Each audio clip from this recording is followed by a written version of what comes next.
Okay. The Clewiston City Commission meeting is now called to order. If you would like to stand and join us for the prayer and the pledge. But before we do that, I'd like for us to offer a moment of silence, for we remember that today is the 75th anniversary of the liberation of Auschwitz by American and Allied troops. So let's hold a memory of silence to honor what happened and how our American and Allied troops came to the rescue.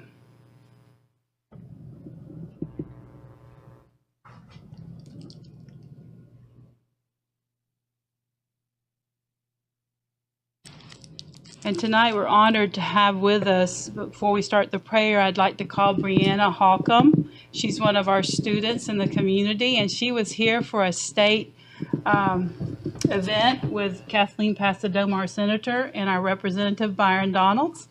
And I invited her to come back and lead us in the Pledge of Allegiance. So she's going to join us here. But for those of you, I don't believe the Ministerial Association is here tonight, but if you would please bow your head in prayer for the Lord's Prayer.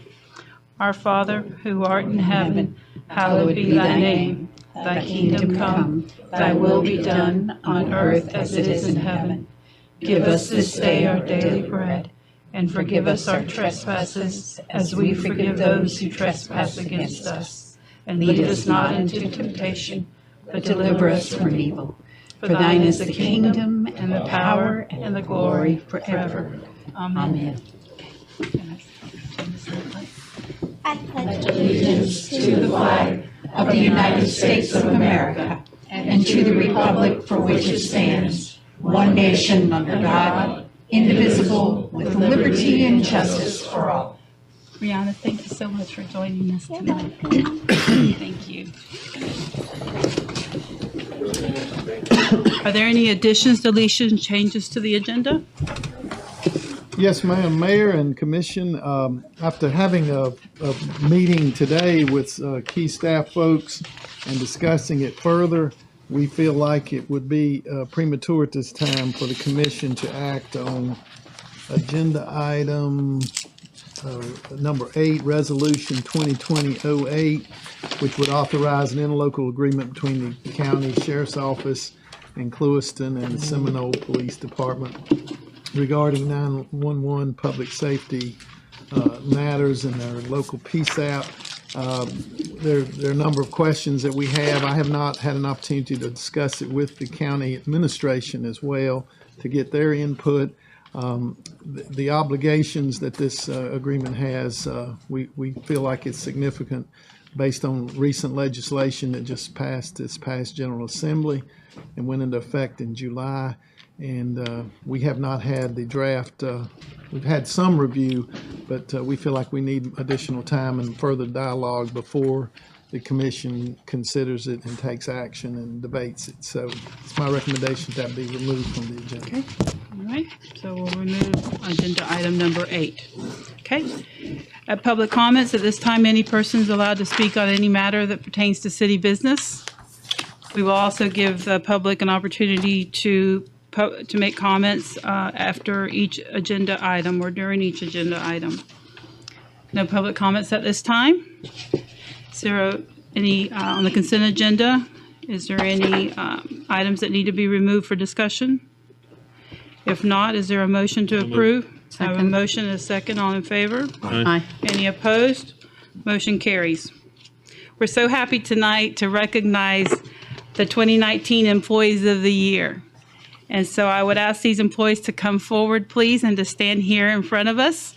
And so we will go ahead and end with our supervisors, okay? We have Adelis Valles from the Clewiston Police Department, Axel Navarro with Public Works, and Michael Cox from Utilities Department. We so appreciate the work that you guys have done, and I know that you've been recognized at the Christmas gathering. Thank you. But we wanted to thank you publicly, and I'm hoping that we can get a picture here. Appreciate it. We'll get Travis to Appreciate it. get our picture. Congratulations. Okay. No, you I guys think I was come on having in. a picture. Water shot in that. Oh, Hours. Okay, we're good. Oh, there we go.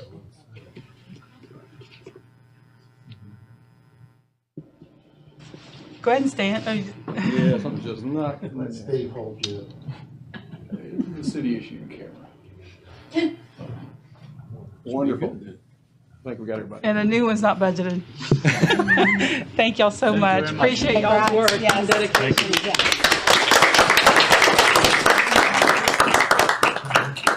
Especially at midnight, Mike. Yeah. 4 a.m. in the morning. Yeah. In our dailies. Okay. Thank y'all so much again. All right, tonight we are happy to have Naveed Nawakdar from FMPA. He's a Resource and Strategic Planning Manager, and Ann Beckwith with FMPA Regulatory and Rate Specialist. They're here to provide the city a presentation. And so, Randy, I didn't know if there was anything else you wanted to add before they begin their presentation? No, other than to just remind the board and the public that this was an initiative that was set as a priority during the budget discussion this past fall and summer, and was made a priority. And I really appreciate FMPA responding to a timely review to have it to us in January. We got in under the wire, and so thank them for that, because that'll help us in preparing for the next budget cycle.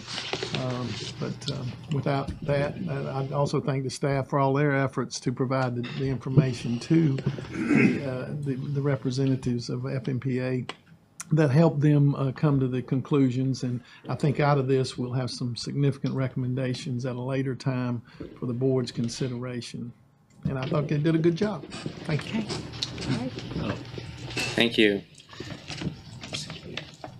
So just to give you the story in brief at a high level, as Randy mentioned, we were asked to develop a financial planning model to support the upcoming fiscal budget process, as well as to look at potential rate stabilization policies for your consideration. And rate stabilization is just a fancy word for reserves to help smooth out your rates and make sure that any unintended events or unplanned events don't have an undue effect on rates moving forward. And based on our analysis, we estimate that for 21, your revenues at current rates will fall short by about 4%, which is very similar to where you were with the reserve withdrawal in the current budget cycle. That does include a preliminary estimate of the advanced metering infrastructure capital investment, which is the smart meters, the collectors, and all of the hardware that goes into that process. But it doesn't include what I call ongoing managed service fees, which is the person that's there 24 hours a day supporting the system, all of the software that needs to be incorporated into the utility. There's a managed service model there that typically charges you a certain amount per month per meter, which is not information that we currently have. And based on discussions with city staff, we modeled 3 different scenarios to recover a portion of that estimated shortfall.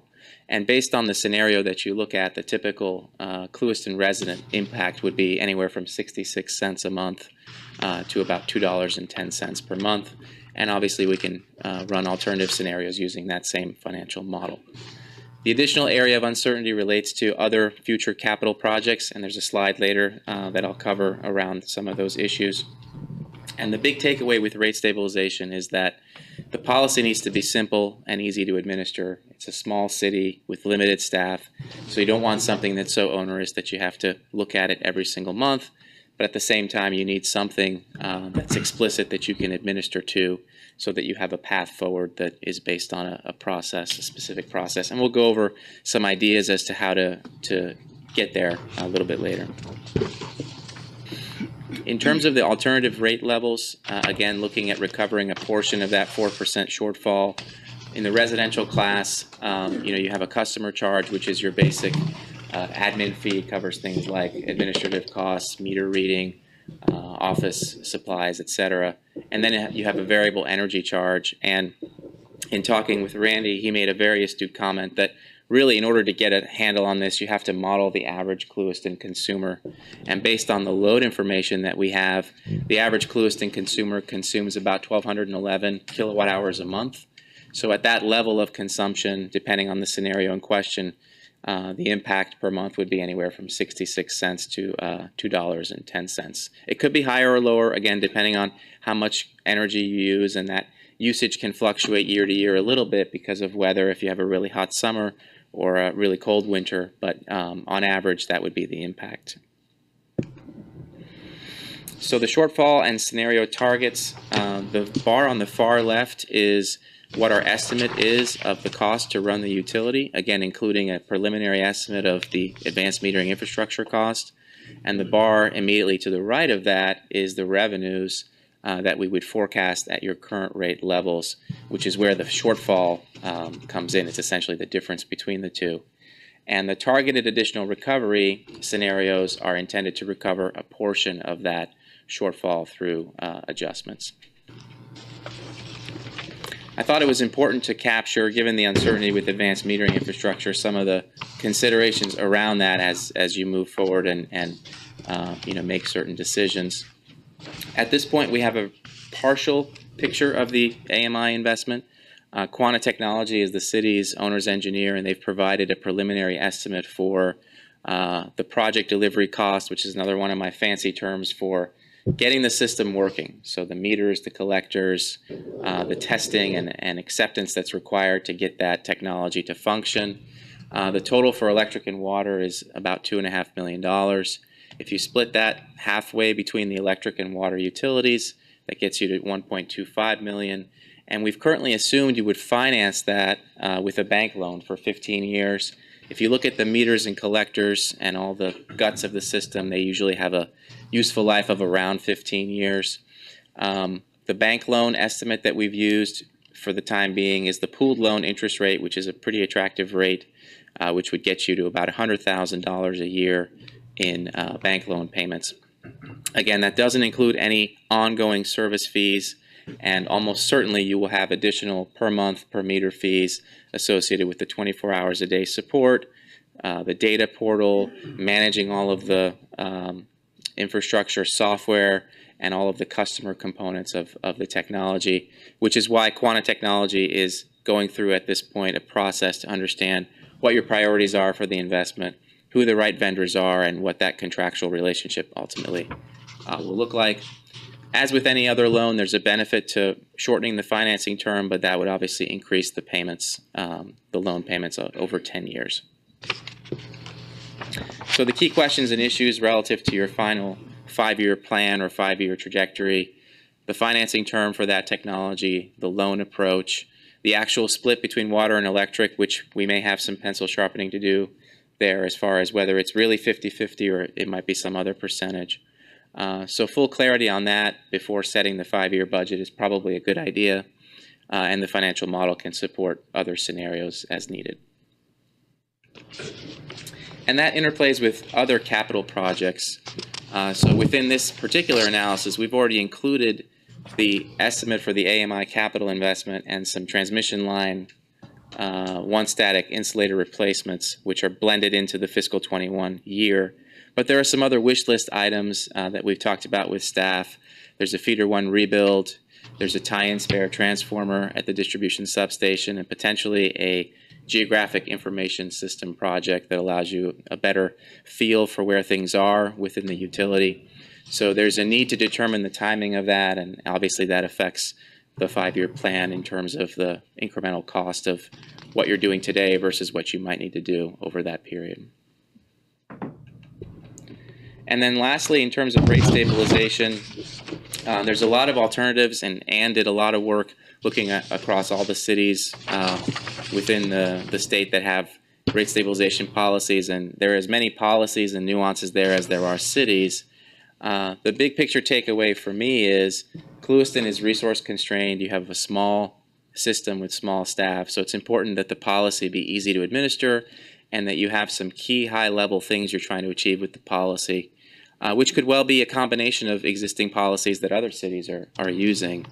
And we'll go over a couple ideas here in a second as to how you might be able to do that. But ultimately, you need something formal in place that you can manage to. So one example, City of Lakeland, Florida, which is a municipal system. They have what's called the fuel charge reserve. They project their cost of fuel for the next 12 months every quarter, and then they have a 15% adder on top of that to manage the volatility in the fuel budget. That considers the average fuel cost as best they can project it, the projected energy generation, which is how much energy the system will sell, and any power purchases. They all kind of blend into understanding how much reserve they set aside. So that's one possible idea as to how you might be able to do this. City of Kissimmee, Florida, which is another municipal utility, they actually have a two-part fiscal policy. They have a very specific amount that they hold in their own rate stabilization fund, and it's capped at the 25% of the largest of any of their operating budget amounts. But they also have a rate stabilization fund held at FMPA that's capped at the largest of any 2 monthly bills to KUA. And the way I tend to think about this is, even if you were a single householder and you said, I want to have enough money in savings to cover my 3 largest bills for 3 months, maybe that's your mortgage, your car payment, and your insurance payment, you can then manage your take-home pay accordingly. And if you're under where you need to be, you can gradually set money aside to get to where you want to be. And if you're fully funded, then there's no need to make any incremental adjustments. And then if, God forbid, something happens, whether it's a unintended spike in fuel prices or something else happens within the system, you can draw from the rate stabilization account and then start the process over again, so that you're always continually managing to that set amount that you need set aside in reserves. So the key concepts for consideration relative to the policy: percentage of reserves relative to fuel costs. That's one idea, relatively easy to implement. You could also set a policy based on a certain number of months of your wholesale power supply cost, and you would look at that perhaps every 3 months or perhaps every 6 months at the onset. And there would be guidelines for cumulative under and over collections, and perhaps there would be a floor, and you say, we're not going to go below this level no matter what happens. And then depending on where we are overall with our rates, we will have a plan and look at it every 3 to 6 months and make sure that we're either getting to the target or that we're right at the target. And the big thing to keep in mind with all of that is you have constraints relative to administering it. So you want it to be simple, easy to understand, and so that staff can say, I understand this policy and I know how to administer the policy. That's very important. So that's all we had. We had some backup slides, more detailed technical stuff, but that's what we had. Okay, all right. Are there any questions? I mean, we're not making a decision tonight. This is for the budget, going into the budget. And a couple of takeaways. One, I'm very pleased with where we're heading with projections on the AMI project that we'll be talking about at next month's meeting. You'll be getting I'm planning an update on that status. But the interplay here is obviously very important because that has an impact on cost and inefficiencies we haven't taken into consideration in this. So you'll hear more about that next month. But in the cost-benefit analysis, because that's the part they'll be updating you on, and Naveed's been engaged in that conversation on behalf of FMPA, and we appreciate his assistance on that. At this point, it is just for information, but it's a key piece to our path going forward. I felt it was timely. Everyone may not agree with that, to talk about it in terms of this, particularly with recent events that I'm going to ask our director to talk about later in the meeting on the manager's report. I want Danny to update us on some unique recent events we've had with regard to service reliability and things of that nature, based on some information and research he's done since last week. But this was all that we intended for tonight. I know some of you have asked questions, and we've tried to respond to those. As we proceed with the process, we would be looking at consideration of the rate the rate observations, making recommendations, administrative recommendations for implementing the findings of the study, and then of course fine-tuning and developing a formal CIP for the electric utility, as we discussed last week at the work session. We'll be doing that for every function of the city and every department, but specifically this would relate directly to the electric distribution system and fund operations, specific recommendations on the capital needs of it for the next 5-year window. Unless there are questions from the board, Questions that's all from, we have tonight. any questions here? Any questions from the public? I have a question. Okay, yes. So you guys were going, when we met, you were going to get me the different classes of like the residential, the commercial, what our costs were for each of those classes, and what revenues Yes, we ma'am. would derive from that. Were you And able- I believe we sent that table to staff. Yeah, did you get a copy of that? Okay, we'll forward that, but they did I think do an this- analysis. Yeah. Okay. Okay, so we can get a copy to all the commissioners on that? That'd be great. And the key to that was equity and fairness. Commissioner McGahey and I discussed it. I sat in with her. That was the key, is looking and making sure we're treating all classes equitably and fairly, but also that we're spreading the responsibility equitably. And you're talking about fairly. residential, commercial, Yeah, the industrial? various classes, Correct. all the way from top to bottom. Okay. And they have done some follow-up analysis quickly. And this was just late last week, so we appreciate that. Sure. And there may be need for more of that. The other analysis that I've asked staff to look at is some trend analysis going to the rate stabilization policy discussion that will be coming back. Because currently, we don't have a formal policy. And that is, you're going to have a recommendation for a formal policy. We've got some examples. We of course, will discuss the parameters of that. But as part of that, I want to see some rate analysis of how we fared without a policy in terms of, how the cash has fluctuated over the past few years, and under the current system that is operating without a policy.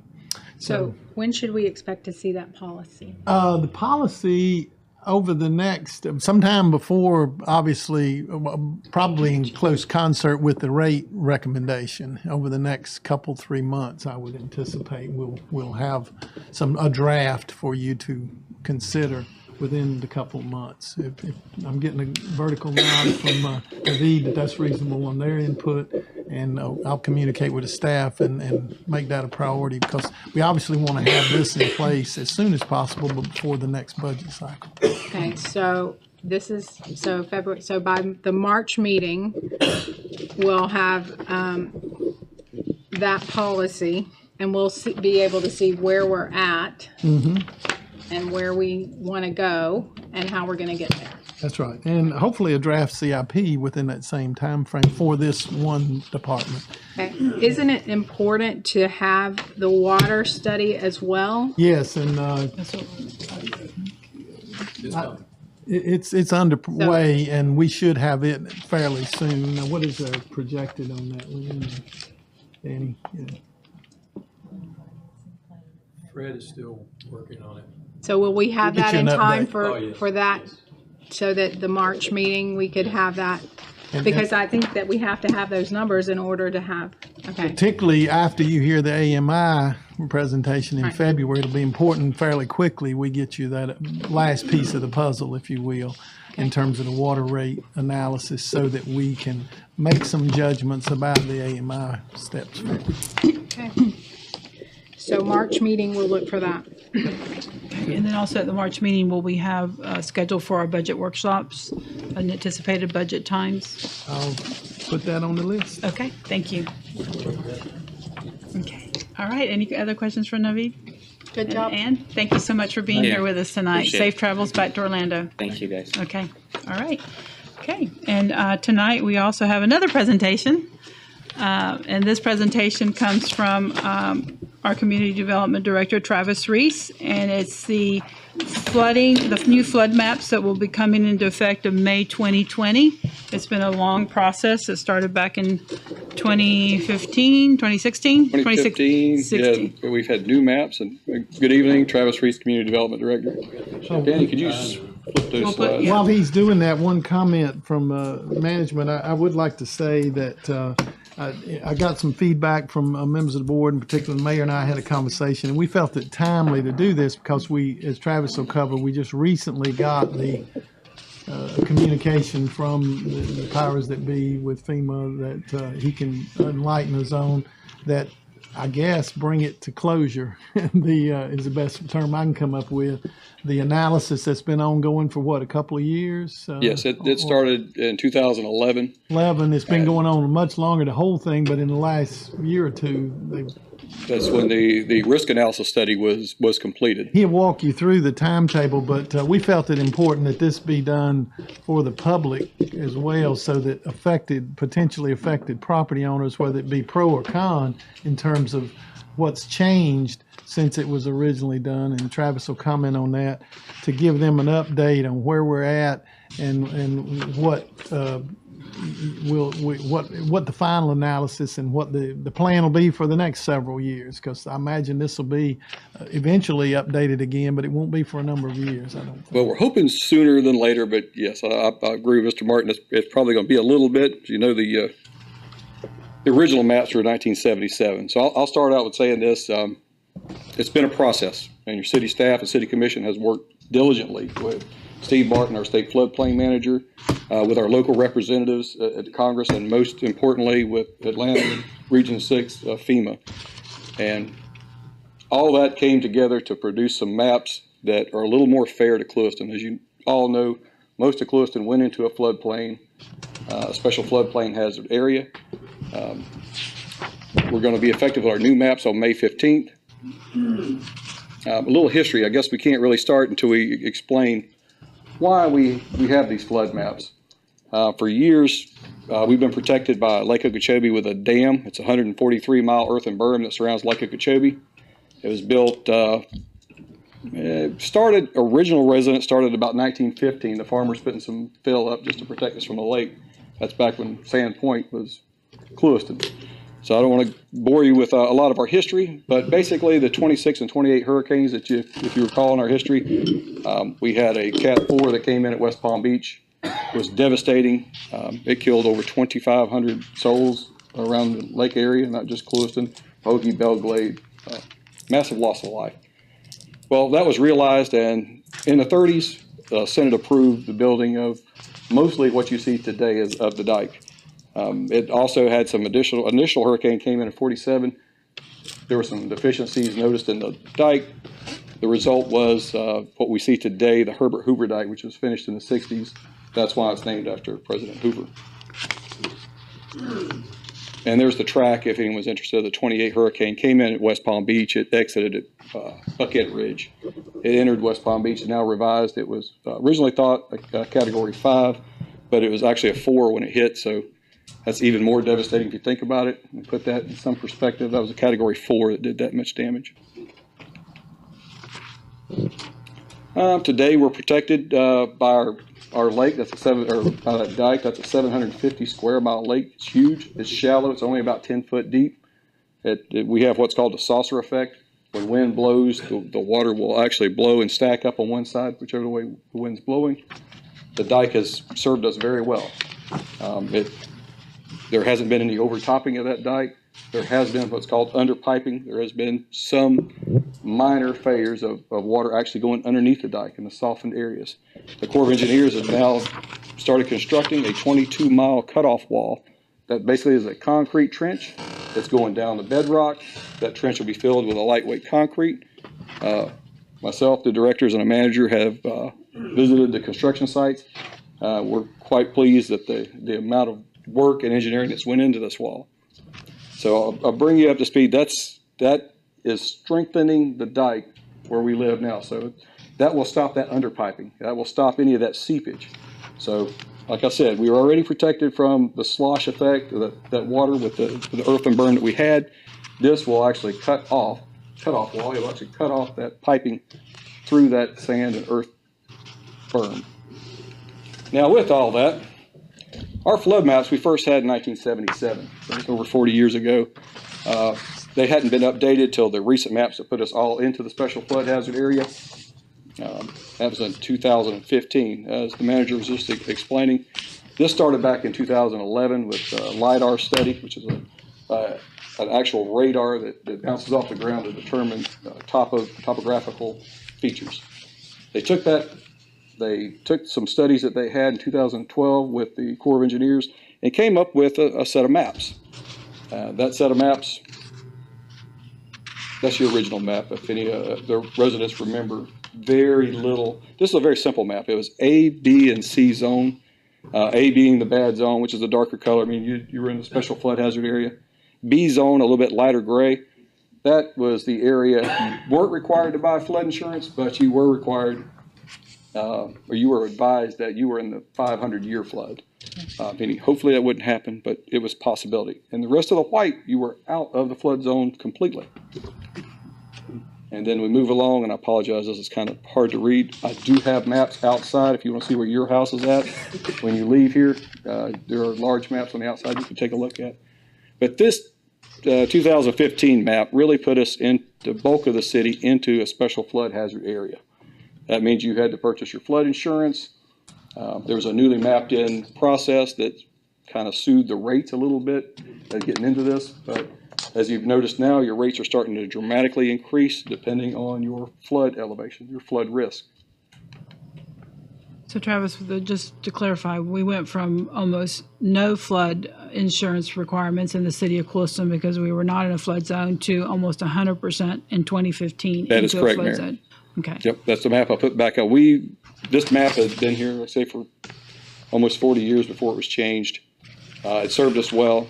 As the original history that I brought up, the farmers before the Corps started building berms around the dike, protect their fields, protect our areas, protect our industrial canal from the produce that we used to ship out of this area. So here's a good idea that there's a good representation of no flood here. New technology come along in 2011, again with a study in 2012. We ended up with these maps in 2015, and we were all quite surprised at the number of homes and residents that were put into the special flood house area. The city commission instructed staff, do what you can. Now this is a small city of Clewiston dealing with the federal government. So I can only say I have to thank the floodplain managers association, the state of Florida, FEMA, and all the contacts our commissioners have with our Our Congressman Mario Diaz-Balart would really Great work benefit. with us on our behalf on this. So what that has brought us to is the new maps. Let's scoop over that. That just explains the study where we're at. These are the new maps, and you see some blue in there. That's remaining in the flood hazard area. The 2015 maps, if you recall, that I just had on the screen, it was almost completely blue. So not everyone is out, but a significant amount of folks are out. Our industrial area, blue along the where the trailer parks lead all the way up to Francisco, North Francisco is still in. There's a portion there, if you can see, on from Esperanza up to Del Rio, still in a little bit. The 10-acre field you can see is still in, but a lot is out. So I encourage you to take a look at the maps. I also have a website. I think it's the next slide. Basically, it's telling you if you came out of that flood zone, still a good idea to have flood insurance. We'll always tell you that, but at least you're not required to, you check with your banking institution, but you're not required by NFPI standards to actually have that. So you would be getting a cheaper rate. You would be getting the cheapest rate out there because you'd be buying flood insurance that is not required. Travis, I mean, it's not just the two maps we're seeing. These actually are 4 separate maps. That is correct. Okay. Each panel, they actually increased it this year. The number of panels is probably close to 10. But I've got 2 of the largest ones that encompass most of the city outside the actual where the residents are. And you'll be able to take a look. But I would encourage you to go to this website. It's FEMA.gov/portal/search. You type in your address. It's pretty user-friendly. I will warn you, it's a little slow because it's throughout the country. So type it in, wait for it to load. It'll take a little while depending on how fast your internet service is, but you will be able to drill right down on it. And keep in mind that if you are in the flood zone, if you're still in that special flood hazard area, it may be in your best interest to seek a surveyor and actually get a flood elevation. And I'll talk about it a little bit later here in the slideshow how you can actually get a letter of map amendment if you have a surveyor show that your lowest floor is out of the floodplain. You may not get away from your banking institution to require you to have flood insurance, but what that map will do for you, that letter of survey, what it'll do for you is it'll get you that low cost insurance. So if you can't get out, at least you can check to see what your Travis, risk really is. let me just add, when you type in the location, it still shows the old map. So they have to click on show all products and choose or select pending product. Otherwise, you're going to see the That old is map correct. still. Thank you, Mayor. Okay.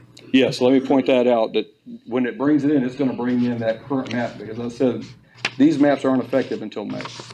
So it will be show all products and then go pending products. Now, we're going to have the boards outside, but taken back to the community development department. They're a little harder to see, a lot better than this. But you could come in and try to see it there, maybe magnifying glass, feel like me get some readers. Try to see it, but the best way is always to go on the internet, wait for it to load up, zoom in on it. And of course, we're not the only city or the county itself. Everything, there's new maps all across. Correct. Yes, at LaBelle, Okay. it has new maps, Right. Henry County has Not some new just the maps. city, but the county as well. Correct. If you're out of the flood zone, there is a lot of benefits there. The benefits, of course, is not just the insurance costs, but the 50% rule. Most of you may have already remember the 50% rule. If you're in a special flood hazard area, you have damage to your home, you want to make an addition to your home, if it's more than 50%, you got to raise it up. Most of our houses in Clewiston, or not most, but a lot are built on monolithic slabs. You're really not going to raise them, so you're limited to what you can do there. So if they're more than 50% damaged and they're on a monolithic slab, You're in big trouble. You're probably going to demo the house and rebuild it. Most insurance won't cover the full cost of that rebuild. That's so the in homeowner would be in out. the flood zone if you. If it's in the special flood hazard area. So for those of you that still remain in it, that risk is always there. Of course, more good news from the state. The 6th edition of the building code, which came in 2017, became effective. It increased anyone who is in a special flood hazard area, you now have an additional 1 foot. So what that's going to mean to you, if Clewiston is set at 17 feet, you will now be building at 18 feet if you wish to build in the special flood hazard area. So this is one of those unfunded mandates. The Building Official Association did oppose that, but it nevertheless did pass. BFE, you hear me say those acronyms. I get criticized a lot because we talk fast and we forget to explain the acronyms. BFE is the base flood elevation. That is the elevation at which we consider a 1% chance that you will be flooded in 100 years. So we call it the 100-year flood. Interesting statistic to that is, as your mortgage lender, and most of us have mortgages, with that 1% chance, that means there is a 26% chance that in the life of that mortgage, they could have a loss on that home. So they want it insured. So you think about that, it's a gamble. There's a 26% chance in that 30-year mortgage that some of those homes could be lost over the nation, not just in Clewiston, but just over the nation. So they got to factor that risk in. And there's a little example of how BFE lines up with your home. If you think if you are in the special flood hazard area, and you get a survey, an elevation certificate, and it shows that you're out, then you can get that LOMA. That's a letter of map amendment. It's a very important document. You find out that lowest adjacent grade or your lowest building habitable floor is outside that BFE, even though the maps that you're looking down on, those government maps, show that you're in there, you can take that letter, or you can take that elevation, send it to FEMA on a form. They will send that letter of map amendment back to you. You can then apply to your flood insurance carrier and get a flood policy that is the same as someone who's buying one outside the flood area. is there a fee for that?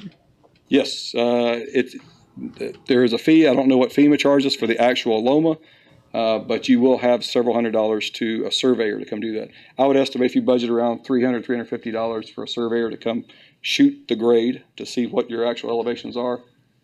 If you're in the special flood hazard area, I think personally it's worth it. And what we pay for flood insurance and what we will pay if you're in a special flood hazard area, and we don't know what your elevation is, they're going to assess you as that unknown. So even if it doesn't bring you out, my opinion, it's worth having. Travis, this Florida Quick Guide, is that on FEMA's website, or is this? It is. Okay. You can find that these are just a couple samples of this. There's a guide that's handed out to contractors, developers, building departments, even the public can find them. And it's a flip guide, and there's a lot of good information in there, and it's updated regularly. Is there a fee to FEMA for the letter? Yes. I'm not sure what the fee is. It's less than the survey, but there is a fee. Okay.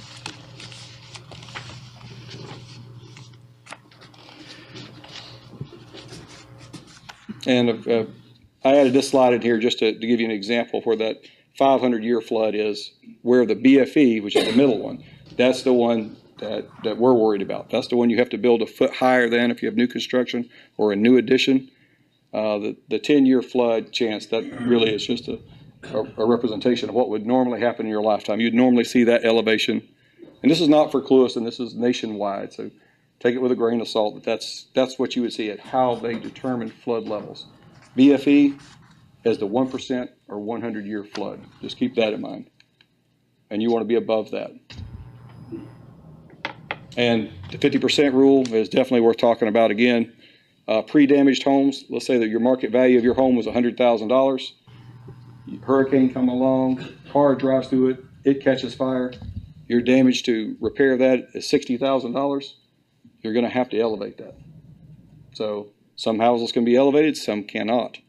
But that rule is and keep in mind, that is not counting the land. So there's a little reprieve there. It is the actual building itself. So if that's a 60% loss, it's really 100% loss. It is. It is, and you're really going to have a struggle. There's cap limits with the flood insurance, and and this doesn't just pertain to a flood event. As I said, this could be a fire. This could be act of God, a tree falling through it, a car driving through it. Any damage or renovation that exceeds that threshold. Wow. And if you're close, I can tell you that the appraisals you get are based. And you have to talk to your individual appraisers or different appraisal companies, but they have a guidebooks that they have to follow. FEMA appraisals are not the same as your mortgage appraisals. They take into different considerations. They do not take into consideration rents if it's a duplex, where you would on your normal appraisals. So that is a caution as you don't try to use your appraisal that you have at home, because when it comes to this damage, there's a certain guideline that we have to look for and the appraisal company has to follow in determining 50% damage based on FEMA guidelines.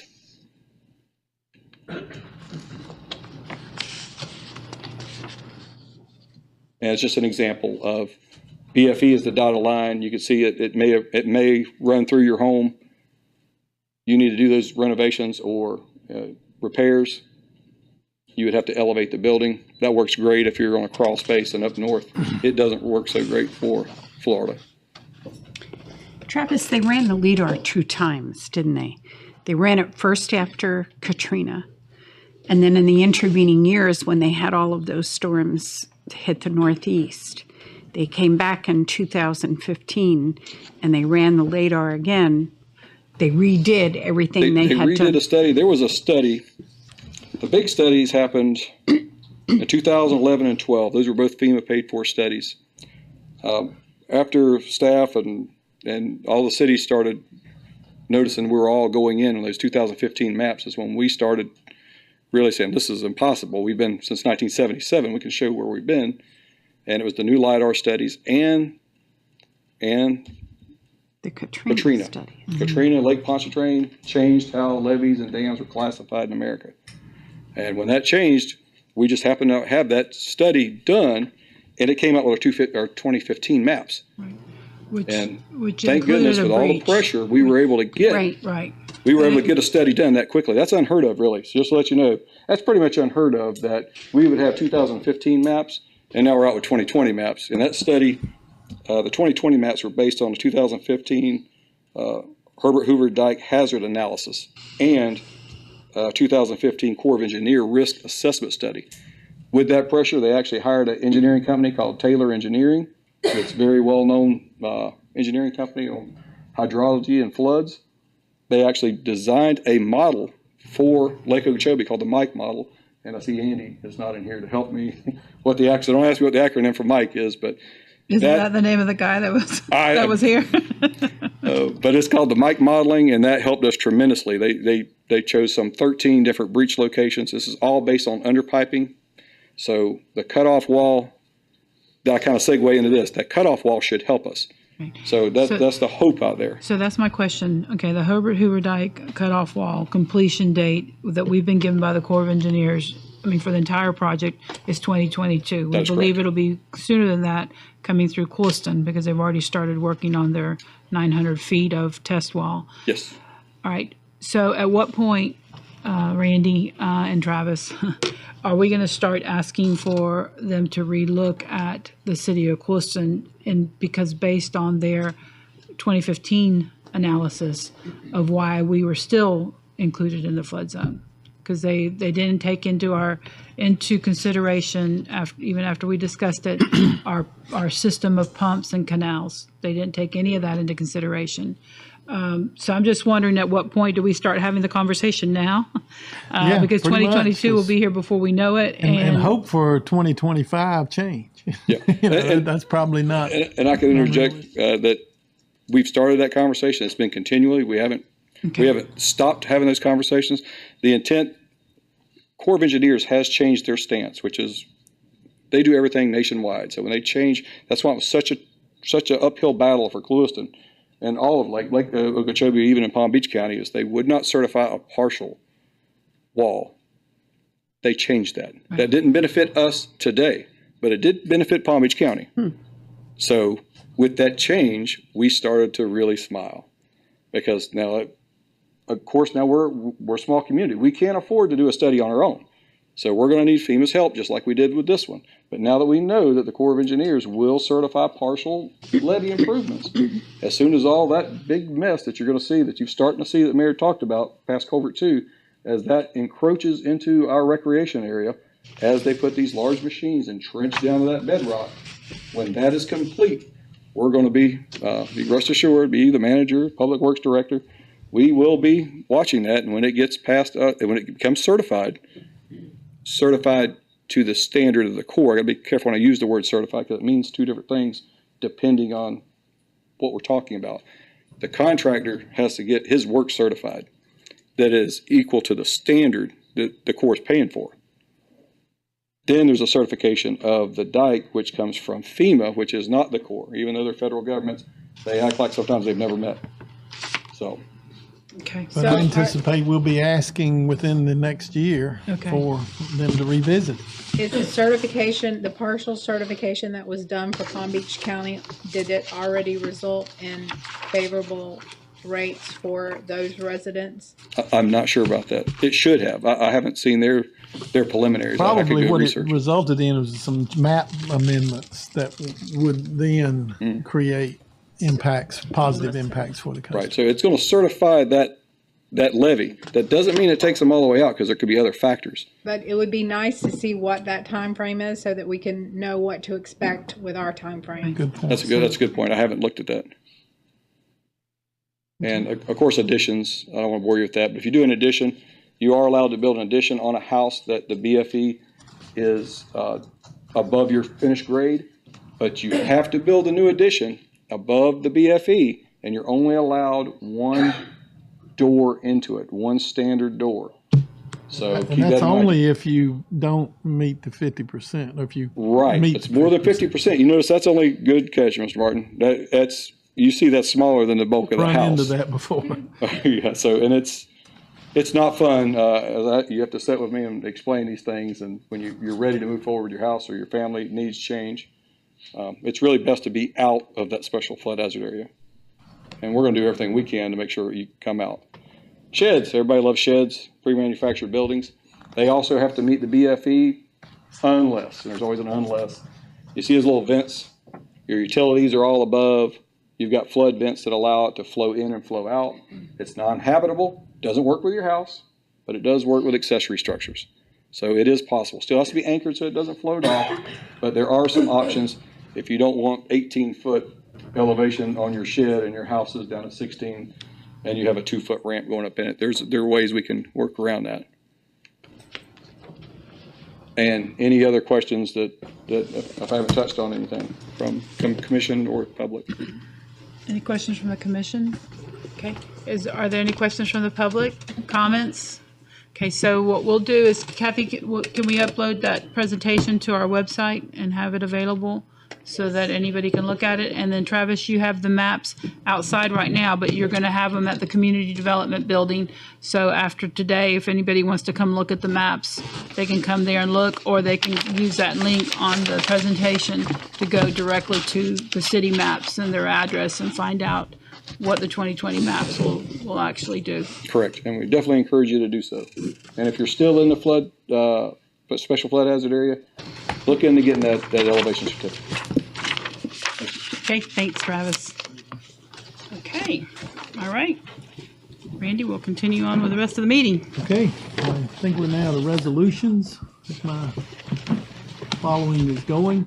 And the first item would be item number 2 in your agenda book, Resolution 2020-02, approves a grant agreement number between the Florida Department of Environmental Protection and the city. This is for a grant that we received, reimbursement grant for, it's for Clewiston Storm Spill Prevention Project, but it in fact is for generators to enhance our ability to avoid spills as a result of power extended storms or whatever that might cause us to lose power at our treatment infrastructure and facilities. And so if you have any specific questions about the project, we've got Danny and Lynn here, but that is the action is to recommend approval of Resolution 2020-02. I'll defer to the staff. Madam Mayor, Danny Yes. Williams. We're also going to get a permanent generator for the Yep, at the wastewater. plant. Yes, and 4 portables. Okay, and this grant is in the amount of $381,032. Said portable, but it is increased Yeah, budget. right. Okay, Yes. is there any questions from the commission? Any questions from the public in regards to this grant between the city and the Florida Department of Environmental Protection for a generator and spill prevention, Clewiston storm spill prevention projects? Okay. All right, this is resolution number 2020-02, a resolution of the City Commission of the City of Clewiston, Florida, approving grant agreement number LPA 0006 between the State of Florida Department of Environmental Protection and the City of Clewiston. Motion to approve. I have a motion and a second. All in favor? Aye. Any opposed? Motion carries. The next 4 items, Resolution 2020-03, 04, 05, and 06 are all related, but they are separate change orders, and all are related to our expenses and reimbursement from grant-funded sources for the what's referred to as the Eastwood landscape for the 27 Highway, Sugarland Highway Phase 3 and I believe it's Phase 4 beautification project along the highway. And we'll be glad to answer any questions, but all 4 of those items, you have a resolution individually for each to do change orders for each of the 2 phases and to finalize and release the liens pending receipt of contractors' final release of lien to finalize the projects and the budgets for those and pay out the balance of funding that's due the contractors. Okay. And Sherry, I think, is probably the best source to answer any questions you have about the funding side of it and the resolutions and the need for these 4 approvals. Of course, Public Works Director's here if you have questions about the project. Okay, itself. all right. So resolution number 2020-03 is part of Phase 3, and it's grant funding in the amount of $2,880. Resolution number 2020-04 is also for number 3, and it is a grant funding of $11,775.34. Resolution number 2020-05 is for Phase 4, and it is a grant funding of $2,100. Resolution number 2020-06, also for Phase 4, is grant funding in the amount of $10,823.60. And as the city manager mentioned, this is all subject to contractor's final release of lien, pending the final walkthrough with the FDOT, the architect engineer of record, and the certification that we've received. to Edgewood. And those final walkthroughs have been done, correct? And all the trees were good. There were 5 that were replaced, and somebody hit one. So I'm going to talk to them and see if they can bring us another one. But they met, the architect signed off of the design. That they met, all the trees now meet the requirements. Of So in the review, there's 5 trees that had to be replaced. One's been hit by a car, but we're going to talk to the DOT about that. But as of right now, the final walkthrough has taken place then. Okay. And since then, one of those that they've replaced has started to look really weak. Okay, so that is something that needs to be addressed. No, there's an extended warranty Okay, period. So was it 10 years? No, No, 1 year. I think. 1 year? Yeah, 1 Okay, year. all right. Well, I was construction. hoping. One year construction and contractor responsibility. Okay, And when's the year up? Upon acceptance, I believe is when the year kicks in. All right, so, all right. Starting now, roughly, I guess. So then motion to approve 3, 4, 5, and 6. I think we have to read them by title, do we not? Or can we approve them all at one time? You can approve them all at once. You've pretty Okay. much identified them all. Okay, question. all right. What, can you explain 2020-03 and 2020-05? Sherry, if you'd like to come forward. Sherry Howell, Finance. 2020-03 and 2020-05, those are two. What we're talking about are 2 grants for our highway beautification project, and each of these grants had a change order. When the trees were put in, the contractor needed to irrigate the trees. And so the change orders represent the cost of using his equipment and staff to water, and then also 2020-05 includes the reduction of one of the trees and some irrigation. So a unit cost, it reduced it by 1 tree. Because when they found that they went to put the trees in, there was concrete covering the area where the tree was supposed to go. So they reduced it, and that's why that one's $2,100. Okay, so that's a tree that came out in 03. There's irrigation there. What, was there additional watering requirements Yes. in addition to the irrigation? Yes, Why? I believe that maybe Sean is best to answer that. But it's my understanding that they were having some issues with the irrigation, and it's their responsibility to make sure that the trees are watered. So, Sean Schiffler, Public Works. Yes, that is a time where they couldn't get the irrigation system that was in functioning properly, and they had to water by truck, to water the trees by truck during that time. You may have seen one go through, and that's what that additional cost was for equipment and manpower. The city supplied the water. Okay, so is the irrigation system functioning now? Yes, it is. On all the trees? Yes, it is. Was that not his responsibility to make sure it was functioning before he put the trees in? It was the irrigation company's responsibility, but the person with Edgewood who sold us the trees, they were his until all of that stuff was taken care of. So that's why he had additional expenses in there. So was it not one contract? I think it was, yes.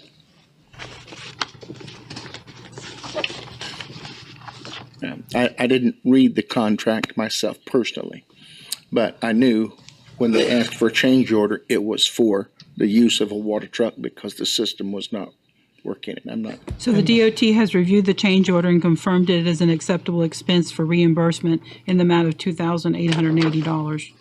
Yes.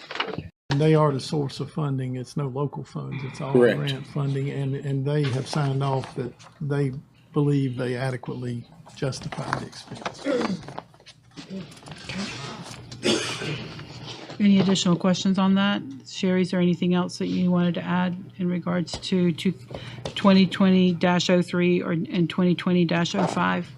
no, Mayor, not unless anyone else has any questions. Okay. Are any questions from the public in regards to these 4 resolutions?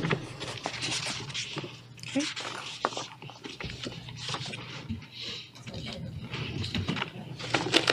Evening, Commissioners. Laura Smith, 206 Ridgewood. So these two resolutions are going to be satisfying the full cost of the grant. Is that correct? This, Is that the two closes, change- okay. this is grant funding And the final payment. Okay. and this is all DOT from the grant. Okay. So do you not find it odd that the first and second phases, how uniform and consistently beautiful the trees were, and then 3 and 4 came, and we've got disparities. Don't smile, Commissioner Peterson. There's disparities of at least 3 foot in some of those, and some of them I can wrap my hands around. Others you can wrap your arm around. And I don't understand why we're settling for what I would consider, if I were doing a landscaping project on one of my houses, substandard material. We have this beautiful uniform 1 and 2, and 3 and 4 is like, okay, guys, here are your palm trees, and they didn't even have the cognizance to go and take 6, where 6 were going to be planted, and say, okay, these 6 are uniformly this size, put 2 skinny ones together somewhere else, to where we're not going looking at organ pipes down 27. They're not going to catch up. It's not like teenage boys where you hope they're going to catch up the rest of their class by the time they turn 16. I mean, are we all happy that those are acceptable? Or is it out of our hands because DOT says they're good enough? That's just my question. Because if I'm not mistaken, from what I understand, the DOT requirements for the palm, or the grant and the requirements for the palm trees, all the palm trees on Highway 27 have met the requirements. That's our understanding. We did raise some of the same observations, not as eloquently as you just did, but of our observations when the trees were delivered and being put in. Public Works Director communicated with them by email. We had conversations with the contractor, and we were in the periphery of that, but in the final analysis, the design person signed off that they met the specification that DOT established. And that's my understanding of where we're at. I just find it strange. The same person did 1 and 2 and 3 and 4, and it seems we got yay on 1 and yay on 2, and they were done during the week, and we could see the work done. 3 and 4, they scurried like crazy on a weekend, putting those palm trees on. I've never seen palm trees go in holes so fast in my life. And it just seems that they kind of did it without observation, where somebody could say, hang on, that shouldn't go there, that's a mangy looking tree, because quite frankly, I just think it basically makes the whole project, it devalues the effect of the project when 1 and 2 are really quite outstanding. When you've seen them, I hated them at bidding, and Melanie knows that. I mean, I just thought they were a waste of time. They're now coming to fruition. They have some setbacks, but the others just don't look right. I think they'll start to look better. They just don't. They're not going to catch up, though, Melanie. They'll look better. You just got to give them time. If you remember, the first ones looked puny, and they were all the same size, the same dimensions. I agree with you, and that issue was raised with FDOT, and there's not a lot we can do about it. When it's not our dollars, it's their dollars. And they sign off on it, and I agree. I wasn't happy with there's tree standards. They didn't seem to hit them, in my opinion. Still don't hit them, but I think they will look better over time. They're going to look better. They're still not going to grow fast as the others. So you're still going to have this it just doesn't look right. If they put 2 together, it wouldn't be quite as noticeable. They'd grow together and on a separate piece. I just think that. And we look at Royal Palm, some of those trees have been replaced over the years, not the recent ones, but the ones over the years, and they have all started, 10, 15 years ago, and they've kind of leveled out. Royal Palm's not 27. Royal Palm is Royal Palm for residents. 27 is for the people coming to our town. Right, and that's exactly why we worked on it. Yeah. I mean, I was just curious to see if we had any regress where, redress where they could come along and perhaps put the 2 skinny ones and swap the bigger one out so it didn't quite look. What happens if we right in our city park? I don't know. We're getting free money as a grant. We really, are we always going to be on the back foot when, it's free money? We should settle for less than what we got in the first phase 1 and 2. We always have that issue with DOT. Do you? Right. With everything. Jeez. What we get is roadway. what they want to give you. What everybody else gets is what they want. But we I did will say this. we did have a good, Randy was sharing with me his meeting on Friday, so Randy, go ahead. One of the things we're looking at, as you heard at the work session last week, is, and we were very pleased, Commissioner McGahee and I met with the division or district secretary, and he was very receptive to them providing planning resources to work with us on the entire streetscape and corridor in multiple areas, as we discussed at that meeting. They have what's referred to as a planning suite, a division or a group that's going to, they've already contacted us to start that process. And one of the things we might can look at, and Commissioner McGahee and I have discussed it briefly, was pursuing additional resources from grant funding for this particular landscape improvement, because it was originally envisioned, as I understand it, for the entirety of the corridor through the city.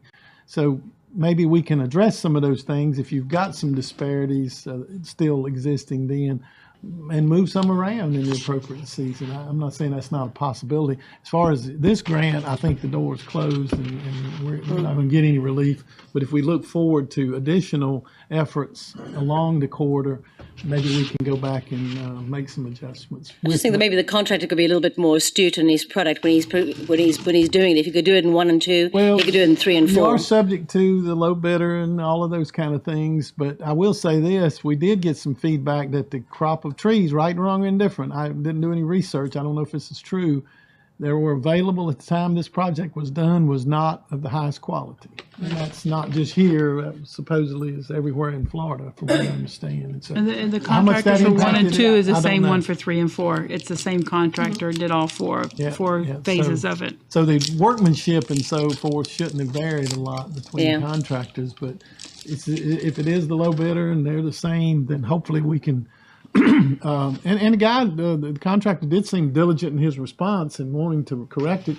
They did replace 5. So I can't say they didn't do anything, because there were some really poor performing trees, it appeared, and apparently they agreed. We had hoped it'd be many more than 5, but that was what was approved by their inspector, their approval process. Okay, thank you. Thanks, Laura. Any other comments or questions in regards to Resolution 2020-03 through 2020-06? Is that correct? Yep. Correct. Okay. That's it. Yes. Thank you. Okay. These 4 resolutions are approving the final payments to Edgewood Landscape for US 27 Sugarland Highway Phase 3 and 4. Is there a motion to approve? So moved. Is there a second? Motion a second. All in favor? Aye. Any opposed? Motion carries. Item 7 on your agenda, resolution number 2020-07, authorizes interlocal agreement between Hendry County and the city regarding the Justice Assistant Grant Program Award. This is an annual allocation for funds to help in our police department to reduce crime and violence and various other particulars. The police department has been focusing this in the mobile communications area in terms of upgrading our equipment. Chief's available to answer. I think he's still here and hadn't got a call, so he or his staff is available to answer any questions relative to this, but it is recommended for your approval. Okay. This is resolution number 2020-07, a resolution of the City of Clewiston, Florida, authorizing and approving an interlocal agreement between Hendry County and the City of Clewiston regarding the Justice Assistant Grant Program, JAG number 2019. DJBX 0666.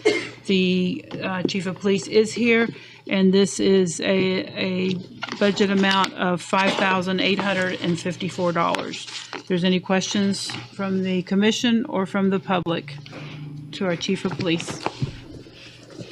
There not being any. Yes, Mike. If you'd like to come to the microphone, please.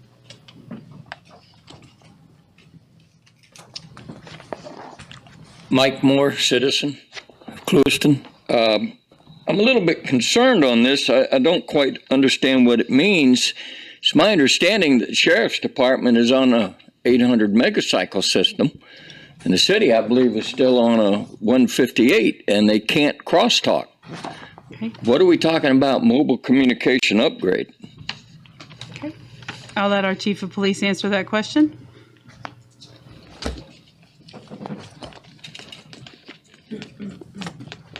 Good evening. This is part of an ongoing project that we've been approaching from kind of an incremental standpoint to upgrade from the VHF system, the very antiquated VHF system, mind you, that we're currently utilizing for the police department, and to a limited degree the fire department communications at the police department. And this is in conjunction with Henry County under this JAG.